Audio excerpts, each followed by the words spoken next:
नमस्कार दोस्तों, स्वागत है आपका एक बार फिर से कहानीपीडिया के इस नए एपिसोड में। और आप सुन रहे हैं सम्राट अशोक के जीवन से जुड़ी हुई और मौर्यकालीन भारत के इतिहास के बारे में। तो इस एपिसोड में हम सुनेंगे धम्म यात्राएं, जो सम्राट अशोक ने कहाँ कहाँ कैसे कैसे धम्म यात्राएं की और भारत वर्ष में बौद्ध धर्म के विस्तार और विचार के लिए कैसे कैसे उन्होंने काम किया। तो सम्राट के समय बौद्ध धर्म के दो स्वरूप उपस्थित थे। पहला भिक्षुओं के लिए बौद्ध धर्म, दूसरा गृहस्थ उपासकों और उपासकों के लिए बौद्ध धर्म। अशोक के बौद्ध धर्म के दूसरे अर्थात उपासकों के लिए सामाजिक नैतिक नियमों को प्रधान रूप से महत्ता दी। अतः अशोक के धर्म को उपासकों का बौद्ध धर्म कहना अधिक उपयुक्त है। अशोक अपने शुद्ध मन से अपनी प्रजा का भौतिक एवं नैतिक कल्याण करना चाहते थे। इसी महान उद्देश्य से प्रेरित होकर उन्होंने धम्म यात्राओं का शुभारंभ किया। बौद्ध धर्म को अपनाने के 1 वर्ष तक अशोक का जीवन साधारण उपासकों जैसा ही था। 1-2 वर्ष तक उन्होंने धर्म प्रचार के लिए कोई विशेष प्रयास नहीं किए। इसके लिए उन्होंने सबसे पहले धम्म यात्राओं का कार्यक्रम बनाया। इससे पूर्व वह अन्य राजाओं की भांति विहार यात्राएं करते थे। इन विहार यात्राओं में अशोक अपने परिवार तथा सैन्य दल के साथ नगर से दूर वन खंडों तथा उद्यानों में मृगया शिकार या आमोद प्रमोद के लिए जाया करते थे। किंतु कलिंग युद्ध के बाद उन्होंने बौद्ध धर्म स्वीकार किया और यह विहार यात्राएं बंद करके धम्म यात्राएं प्रारंभ कर दी। बौद्ध धर्म की कल्याणकारी शिक्षाओं के परिणाम स्वरूप ही मृगया नाम के निरीह पशुओं का प्राण हरना उन्हें अखरने लगा था। विहार यात्राओं का प्रयोजन था मौज मस्ती करना, शिकार या पशु हिंसा करना तथा आनंद मानना। धम्म यात्राओं का उद्देश्य श्रमण, ब्राह्मणों और गरीबों को दान देना, जनता में धर्म की बात करना। अशोक को इस प्रकार की धम्म यात्राओं में अधिक आनंद प्राप्त होता था। इस बात की घोषणाएं उन्होंने जन कल्याण के लिए स्थान स्थान पर शिलालेखों पर खुदवाई। महाथेर मोगलीपुत्र तिस्य अशोक के गुरु थे। उन्होंने ही अशोक को प्रमुख बौद्ध तीर्थों का धम्म यात्राओं के लिए प्रेरित किया। उन्हीं के आदेशानुसार अशोक आचार्य उपगुप्त के मार्गदर्शन में धम्म यात्राओं के लिए सबसे पहले लुम्बिनी पहुँचे। उनके साथ उनकी रानियां, सगे संबंधी तथा अमात्य आदि राज्य कर्मचारी गण हाथी घोड़ों पर सवार होकर गए। लुम्बिनी वन सिद्धार्थ कुमार भगवान बुद्ध की जन्मस्थली है। वहां पहुंचकर सम्राट अशोक ने एक स्थान की पूजा अर्चना की तथा इस धम्म यात्रा की स्मृति में एक शिला स्तंभ भी स्थापित करवाया। इस शिला स्तंभ पर उन्होंने धम्म अभिलेख खुदवाया। देवताओं के प्रिय राजा ने अपने राज्याभिषेक के 20 वर्ष बाद स्वयं इस स्थान की पूजा की। यही शाक्यमुनि बुद्ध का जन्म हुआ था। इसीलिए यहाँ पत्थर का एक स्तंभ और एक दीवार खड़ी की गई। लुम्बिनी पहुंचकर अशोक ने मुक्त कर से दान दिया और लुम्बिनी गांव का राजकीय कर माफ करने की घोषणा की। इसके बाद अशोक कपिलवस्तु पहुँचे। यह शाक्यों के राज्य की राजधानी थी। भगवान बुद्ध के पिता शुद्धोधन यहाँ के राजा थे। इसी नगरी में सिद्धार्थ गौतम ने अपने बाल्यकाल बिताया और यहीं के 19 वर्ष की आयु में ज्ञान प्राप्ति के लिए महानिभिष्क्रमण गृह त्याग किया था। सम्राट अशोक की अगली धम्म यात्रा बोध गया थी। इसी स्थान का नाम पहले उर्वेला था।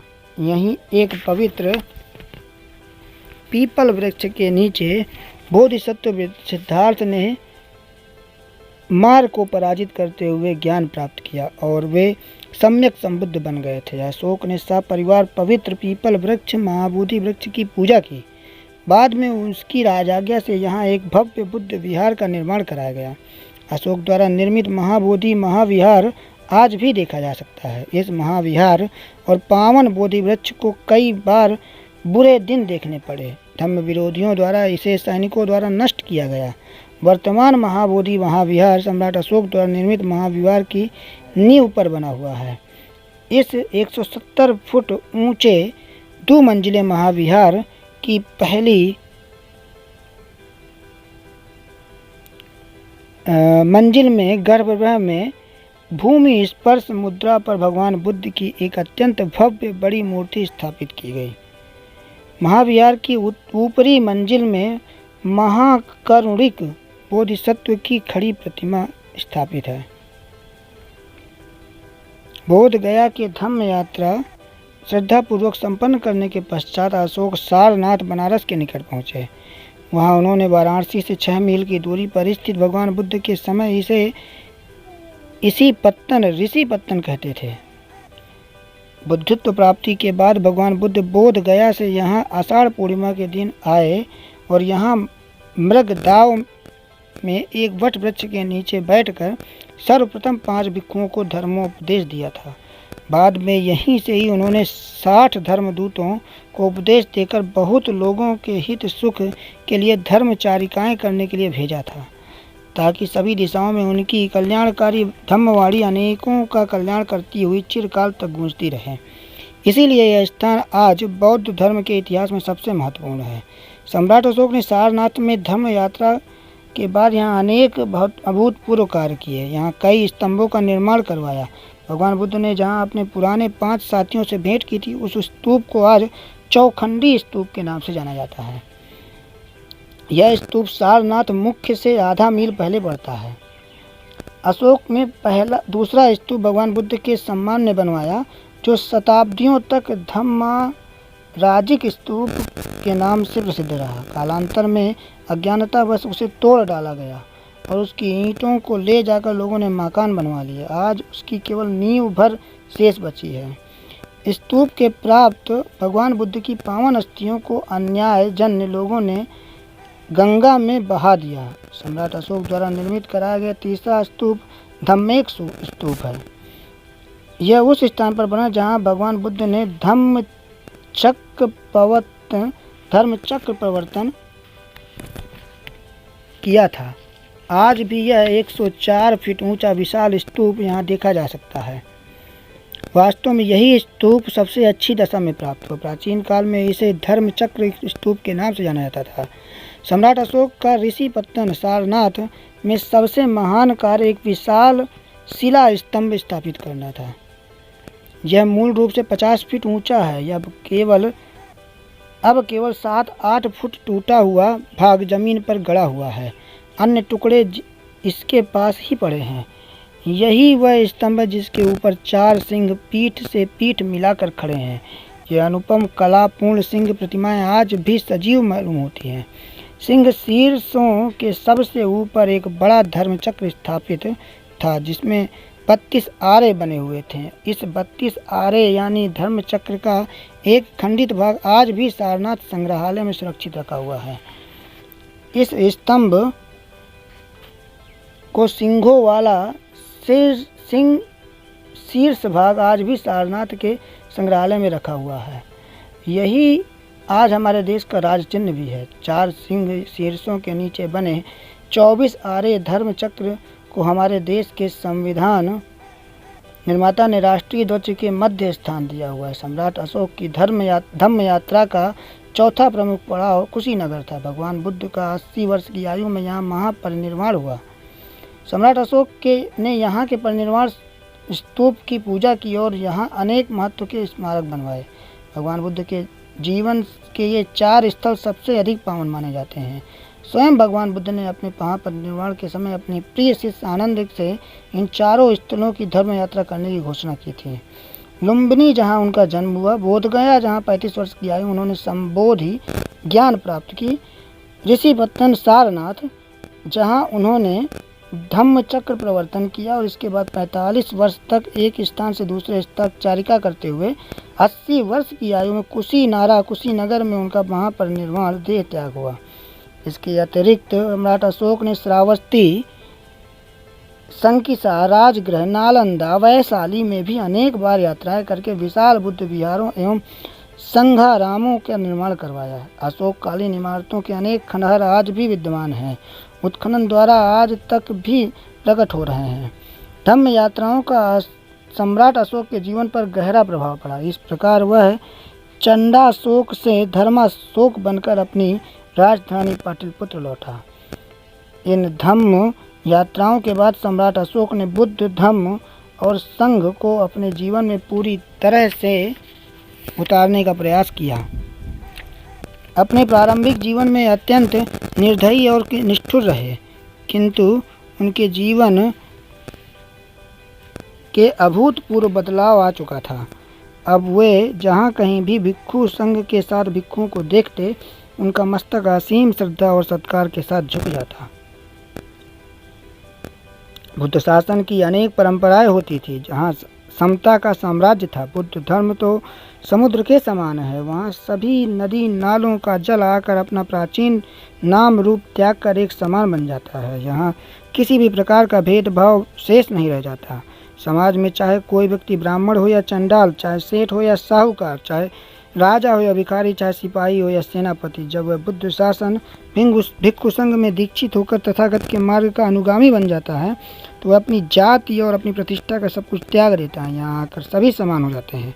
सम्राट अशोक यह अच्छी तरह समझ चुके थे, किंतु उनके दरबार में कुछ अमात्यों को इसकी ठीक ठाक जानकारी नहीं थी। वे जब यह देखते कि महाराज भिक्षुओं के चरणों में अपना सिर झुका देते हैं, तो उन्हें अच्छा नहीं लगता। एक दिन उनके प्रधान आमत्य ने उनसे पूछ ही लिया, आप तो संपूर्ण जम्बूद्वीप के स्वामी, चक्रवर्ती सम्राट हैं, फिर भगवा वस्त्रधारी भिक्षुरत्न के सामने अपना शीश क्यों झुकाते हैं? इन भिक्षुओं में ब्राह्मण से लेकर चंडाल तक सभी वर्गों के लोग होते हैं। महाराज, यह कृत्य आपको शोभा नहीं देता।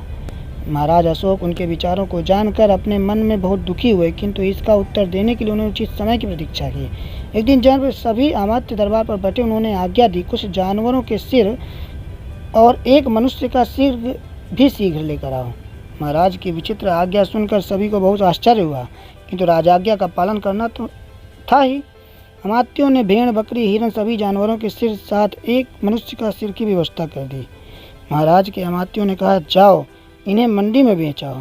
शाम हो गई, सभी जानवरों के सिर तो बिक गए, किंतु मनुष्य का सिर कोई खरीदार नहीं था। जो भी उस मानव सिर को देखता, या तो घृणा के कारण थूक कर आगे की ओर चल देता, या फिर भय के कारण आगे को हो लेता। मनुष्य का सिर हाथ में लटकाए वे राज दरबार में लौटे। कहा, महाराज, मनुष्य के सिर को कोई नहीं खरीदता। अशोक ने आज्ञा दी, मंडी में फिर जाओ, यदि कोई खरीदार नहीं मिले तो किसी को वैसे ही मुफ्त में देकर आओ। किंतु मंडी में कोई मनुष्य सिर को मुफ्त भी नहीं लेने को तैयार हुआ। सबकी नज़र में मनुष्य की खोपड़ी घृणित वस्तु थी। लौटकर उन्होंने महाराज को सारा हाल बताया। महाराज ने सभी अमात्यों को दरबार में बुलाकर कहा, यदि सभी मनुष्य की खोपड़ी घृणास्पद है, तो मैं भी मनुष्य हूँ, मेरी खोपड़ी भी सभी की भांति घृणित है। यदि मैं भिक्षुओं के चरण में अपने इस घृणित सिर को झुका देता हूँ, तो आप सभी को अच्छा लगना चाहिए। यह बात सुनकर सभी अमात्यों की सोच में परिवर्तन आ गया। महाराज ने आगे कहा कि भगवान का श्रावक संग वंदनीय है, स्तुत्य है, उसका आदर सत्कार करना कुशल कर्म है, और उनके चरणों पर अपना सिर झुकाना विमुक्ति का मार्ग है। हमें भिक्षुओं के वर्तमान जीवन को ही देखना चाहिए, उनके अतीत के गुण अवगुणों को नहीं। भगवान बुद्ध का धर्म शील, सदाचार तथा पर आधारित है। यहाँ मैत्री भाव है, वह मनुष्य नहीं। भिक्षु संघ के प्रति विद्वेष रखना हमारी अज्ञानता है। अशोक के इन शब्दों का दरबार में उपस्थित लोगों पर चमत्कारिक प्रभाव पड़ा, और इस घटना के बाद सभी अमात्य महाराज के अशोक के सद्धर्म अभियान के सहयोगी बनकर धर्म विजय के सच्चे समर्थक बन गए। अपने अधीनस्थ अमात्यों कार्यों को अपनी बात से सहमत कराने की अपार क्षमता सम्राट अशोक में कूट कूट कर भरी हुई थी। इस प्रकार सम्राट अशोक की धर्म यात्राएं इस प्रकार से चली, जिससे उनके राज्यकालीन में सभी लोगों में बौद्ध धर्म के प्रति अलग ही विचार बन गए। यहाँ से इस एपिसोड का समाप्ति होती है, और अगले एपिसोड पे हम सुनेंगे कैसे सम्राट अशोक ने धर्म प्रचार में अपने शासनकाल में काम किए। तब तक के लिए बने रहिए और चैनल को सब्सक्राइब कीजिए, लाइक कीजिए और लोगों तक शेयर कीजिए। हम मिलते हैं अगले एपिसोड में। धन्यवाद।